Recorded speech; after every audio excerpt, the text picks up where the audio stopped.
live in a broken world, shattered by sin. Selfishness, greed, malice, and suffering all are common to us. Since the fall of Adam and Eve, we have wandered far from God, searching for a way back, or seeking to make ourselves gods. But God the Father, rich in mercy, would not leave us in the darkness.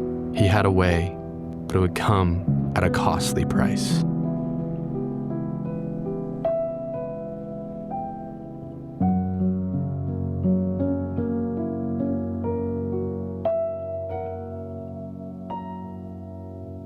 Jesus of Nazareth, the Son of God, born of the Virgin Mary, he healed the sick, gave sight to the blind, made the lame walk, and raised the dead.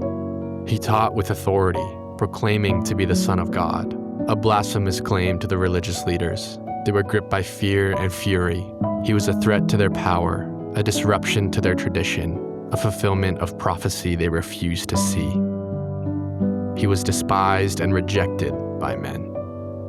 Then came the betrayal. One of his own, Judas Iscariot, turned against him for 30 pieces of silver. In the quiet shadows of the Garden of Gethsemane, Jesus prayed in agony, his sweat falling like great drops of blood. Jesus said, "Father, if you are willing, remove this cup from me. Nevertheless, not my will, but yours be done." But the hour had come. A crowd arrived, torches flickering in the darkness, swords and clubs in hand. "The one I kiss is the man. Arrest him," Judas had said. And with a kiss, the Son of Man was betrayed. He was seized and led away like a lamb to the slaughter. First, he stood before the Sanhedrin, accused of blasphemy.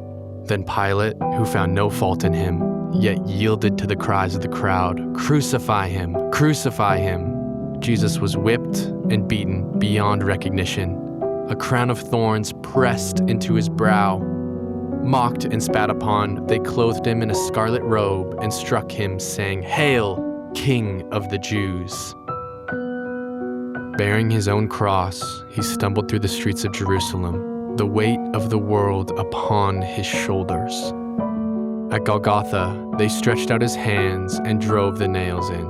Up on the cross, Jesus said, "Father, forgive them, for they do not know what they do."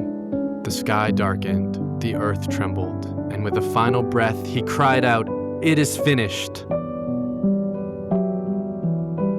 The veil of the temple was torn in two, from top to bottom. The way to the Father was opened. The Son of God had died.